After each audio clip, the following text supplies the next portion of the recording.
Subscribe now and press the bell icon. Never miss an update. Hello students, मैं हूं दीपक कुमार और आप सबका स्वागत करता हूं हमारे YouTube channel RMS study circle में। स्टूडेंट्स, आज हम लोग देखेंगे क्वाड्रेटिक इक्वेशन एक्सरसाइज 4.1, इसका क्वेश्चन नंबर 2। क्वेश्चन नंबर 2 जो है ये कई सारे पार्ट्स में है। इसका जो फर्स्ट पार्ट है इसके अंदर 4 क्वेश्चन आएंगे, ठीक है। इसका जो फर्स्ट पार्ट है वो क्वेश्चन आप स्क्रीन पे देख पा रहे होंगे।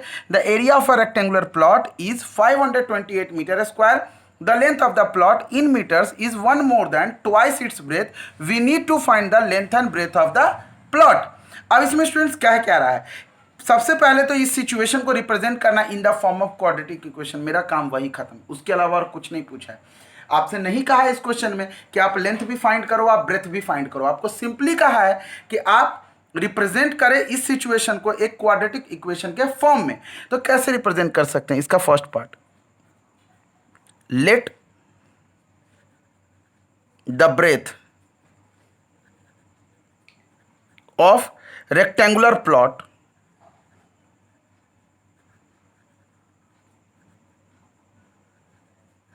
be x. x मीटर है, मान लेते हैं x मीटर है रेक्टेंगुलर प्लॉट का ब्रेथ। अच्छा, अब क्या कह रहा है क्वेश्चन में?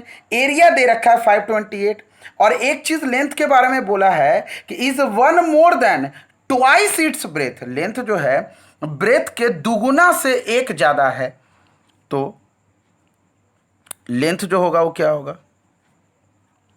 ब्रेथ का दुगुना से 2 into breadth, BREADTH, breadth plus 1, मतलब कि 2x प्लस 1, ठीक है। मतलब कि लेंथ जो होगा हमारा क्या निकल गया स्टूडेंट्स? 2x प्लस 1, ब्रेथ के दुगुना से एक ज्यादा, 1 more than twice its breath. बार बार ध्यान से सुनना। अकॉर्डिंग टू क्वेश्चन आपसे क्या कहा है? एरिया ऑफ रेक्टेंगुलर प्लॉट क्या होगा? एरिया ऑफ रेक्टेंगुलर प्लॉट क्या होगा? ये आपका दे रखा है 528 मीटर स्क्वायर। ओके, थोड़ी देर के लिए यूनिट को अगले स्टेप में छोड़ देना, ठीक है। एरिया ऑफ रेक्टेंगुलर प्लॉट क्या होता है? Length into breath.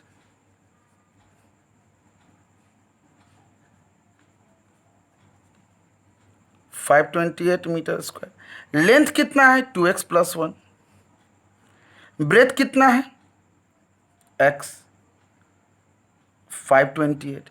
बात करें तो ये क्या होगा? 2x स्क्वायर प्लस बात करें तो ये होगा x is equal to 528। 2x square plus x minus 528 is equal to 0। यही हुआ क्वाड्रेटिक इक्वेशन के फॉर्म में। यही सिचुएशन को हम लोगों को दिखाना था। ओके, तो स्टूडेंट्स ये हुआ आपका फर्स्ट पार्ट का आंसर। अब स्टूडेंट्स हम लोग आते हैं इसके क्वेश्चन नंबर 2 पे। क्या है? The product of 2 consecutive positive integers is 306.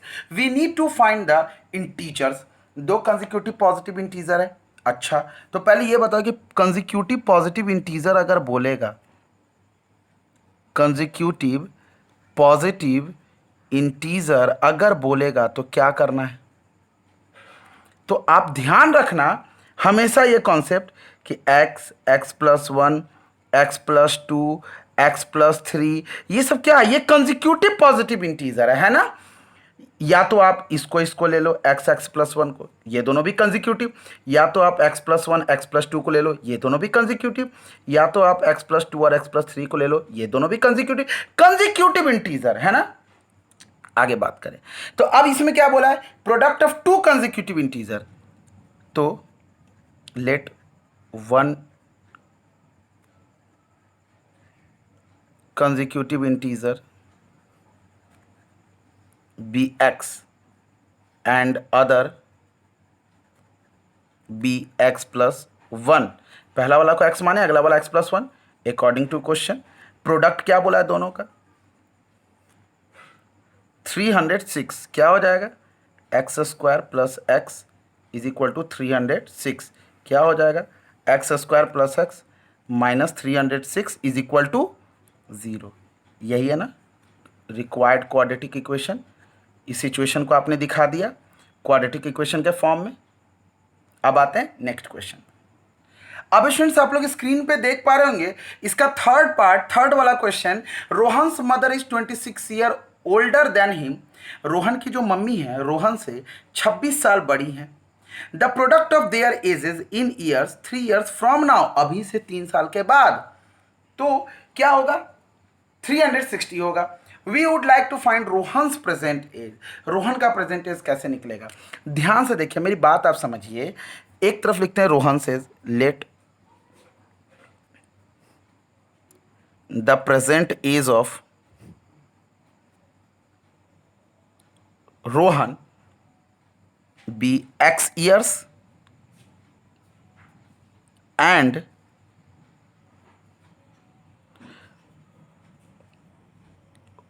Rohan's mother's age be x plus 26। क्यों किया ऐसा ईयर्स, क्यों किया ऐसा? अरे भाई क्वेश्चन में क्लियरली कह रहा है कि रोहन की माँ जो है 26 ईयर ओल्डर देन है रोहन से, मतलब ओल्डर देन हिम। तो ये क्या हुआ कि अब ये पहला वाला चीज समझ गए यहां से। अब कह रहा है कि 3 ईयर्स फ्रॉम नाउ, अच्छा मतलब कि अभी से 3 साल बाद, आफ्टर 3 ईयर्स, 3 साल के बाद रोहन सेज, रोहन का जो एज है क्या होगा x प्लस 3 ईयर्स हो जाएगा। 3 साल उसका एज बढ़ेगा या नहीं बढ़ेगा? तो रोहन का एज बढ़ेगा तो अकेले रोहन का एज बढ़ेगा क्या? रोहन की मम्मी का भी तो एज बढ़ेगा। Rohan's mother age x plus 26 है अभी, 3 साल के बाद प्लस 3 क्या हो जाएगा x प्लस 29 ईयर्स। ओके आगे बढ़े स्टूडेंट्स, तो आगे क्या है, अब हम लोगों को रोहन का प्रेजेंटेज, तो पहले तो इक्वेशन बनाते हैं। इक्वेशन में क्या कहा है कि दोनों का एज का जो प्रोडक्ट है, इन दोनों का जो प्रोडक्ट है वो 360 है ना। तो x plus 3 into x plus 29 is equal to क्या हो जाएगा 360।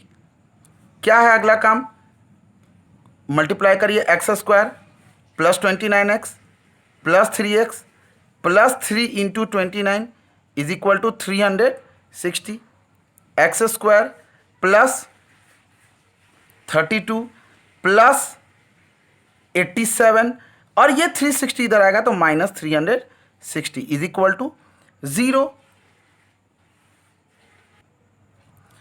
अब एक्स स्क्वायर प्लस 32x और यहां 87 माइनस 360 करेंगे तो क्या आएगा माइनस 273 इज इक्वल टू 0। यही है ना क्वाड्रेटिक इक्वेशन। ये सिचुएशन जो है क्या क्वाड्रेटिक इक्वेशन के फॉर्म में रिप्रेजेंट नहीं हो गया? तो यही आपका आंसर हो जाएगा। अगर आपको रोहन का एज निकालना है तो इसी क्वाड्रेटिक इक्वेशन को आप सॉल्व कर दीजिए, रोहन का एज निकल जाएगा। अब स्टूडेंट्स हम लोग आते हैं इसका क्वेश्चन नंबर 4 पे।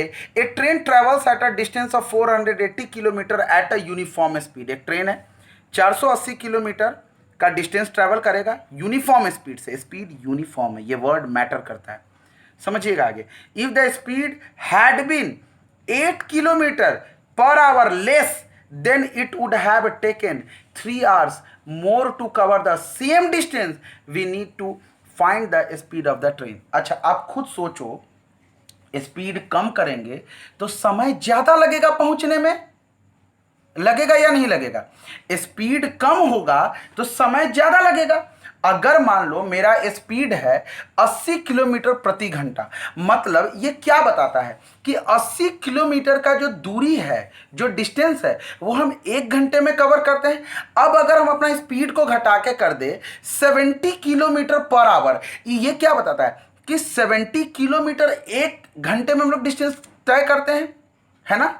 मतलब यहां पे क्या पता चल रहा है कि हर घंटे में जो डिस्टेंस ट्रेवल हो रहा है वो कम गया। अच्छा एक चीज बताओ, अगर स्पीड कम करेंगे तो समय कहीं ना कहीं ज्यादा लगेगा, ठीक है। अगर 80 किलोमीटर के हिसाब से अगर हम लोगों को जाना पड़े, मान लेते हैं कि 400 किलोमीटर जाना है, तो 80 किलोमीटर के स्पीड से अगर जाएंगे तो कितना लगेगा समय, 5 घंटे लगेंगे। वही 70 किलोमीटर के स्पीड से अगर हम लोग जाएं तो 5 घंटे से ज्यादा लगेगा। ओके आप इसको बना भी सकते हैं, speed is equal to distance by time. ये एक इंपॉर्टेंट फॉर्मूला है आपके लिए। Speed is equal to distance by time. Okay, यहां से अगर आपको टाइम निकालना है तो टाइम इज इक्वल टू हो जाएगा डिस्टेंस बाय स्पीड। ओके, आगे बढ़े। अगर आगे बढ़े तो यहां इस क्वेश्चन में आते हैं, पहले तो यूनिफॉर्म स्पीड का है तो पहले स्पीड मान लेते हैं। Let the speed of the train be x kilometre per hour. Okay, speed को आपने मान लिया। अच्छा, टोटल डिस्टेंस कितना दिया बाबू? टोटल डिस्टेंस ट्रेवल्ड कितना दिया है? 480 किलोमीटर दिया। अच्छा, समय कितना लगेगा ये डिस्टेंस ट्रेवल करने में? टाइम क्या है? Distance by speed. एकदम आराम से देखते जाओ, अच्छे से समझ आ जाएगा। डिस्टेंस बाय स्पीड, डिस्टेंस कितना है? 480, अब बाई स्पीड कितना है? x। ठीक है, आगे बात करें। आगे बात करें, अगर हम बात करें तो एक बात बताइए, अब कह रहा है कि 8 किलोमीटर लेस रहता है स्पीड। अच्छा, तो डिक्रीज्ड स्पीड क्या हो जाता है? 8 किलोमीटर लेस, पहले x किलोमीटर था, अब 8 किलोमीटर लेस रहता। कोई दिक्कत? घट गया स्पीड, स्पीड घट गया लेकिन डिस्टेंस तो उतना ही तय करना है, बट डिस्टेंस तो वही 480 है। तो इसके लिए अब जो न्यू टाइम निकलेगा, मतलब कि टाइम तो बढ़ जाएगा, इंक्रीज्ड टाइम लगेगा, समय ज्यादा लगेगा। तो अब आपका ये जो न्यू टाइम है, टाइम क्या होगा? Distance by speed. इस डिस्टेंस कितना है?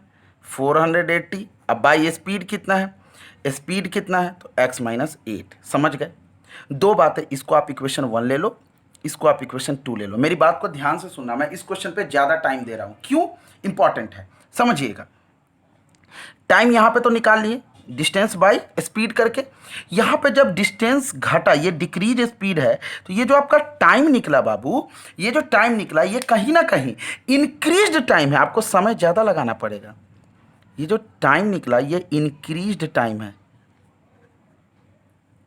बढ़ा हुआ समय है, ये ज़्यादा समय लगेगा। मतलब कि ये वाला जो है, ये इससे बड़ा है। 480 बाई x माइनस 8 जो है, इससे बड़ा है। अरे भाई, न्यूमरेटर सेम, तो जिसका डिनोमिनेटर छोटा वो बड़ा। क्या? यहां पे देखो ना, यहां पे देखो, 30 में भाग दे दो 2 से, 30 में भाग दे दो 3 से, तो यहां क्या आता है? क्या आता है? यहां पे आएगा 15, यहां पे आएगा 10।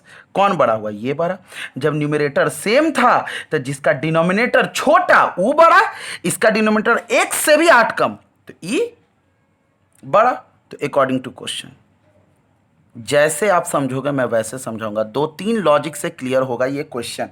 ठीक है, आगे बढ़े। तो इन दोनों का डिफरेंस कितना है? क्या कह रहा है? इन दोनों टाइम का, ये टाइम है बाबू, ये टाइम है, टाइम निकल रहा है। तो ये टाइम कितना ज़्यादा लगता है? 3 आवर्स मोर लगते हैं, 3 आवर्स ज़्यादा लगते हैं।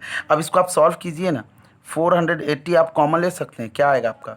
1/x minus 8 minus 1/x is equal to 3। ध्यान से देखें, 480 अगर आप एलसीएम लें तो क्या आएगा? x माइनस 8 इंटू एक्स, ये आ जाएगा x माइनस 8। एक भी स्टेप नहीं छोड़ा जाएगा जिससे कि आपको समझने में परेशानी हो, ऐसा कुछ भी नहीं होगा। आगे बढ़े, आगे बढ़े। एक काम करते हैं, अगला स्टेप यहाँ देखते हैं। 480 ये हो जाएगा x minus minus plus 8, x minus 8 into x is equal to 3। Okay, अगला स्टेप, x से x कट गया, 480 into 8 is equal to 3 into x, ये वाला उधर गया, x माइनस 8। अब ध्यान से देखो, थोड़ा और कटेगा 3 से, 160 बार में कटेगा ना। आगे देखिए, अगला स्टेप देखिएगा। अब ये क्या हो जाएगा? ये आपका हो जाएगा 1280, और ये क्या हो जाएगा आपका? x से मल्टीप्लाई करिए, एक्स स्क्वायर माइनस 8x। 1280 को उधर ले जाइए, क्या हो जाएगा आपका अगला स्टेप? इधर 0 हो जाएगा और इधर हो जाएगा x square minus 8x minus 1280, ये वाला उधर गया।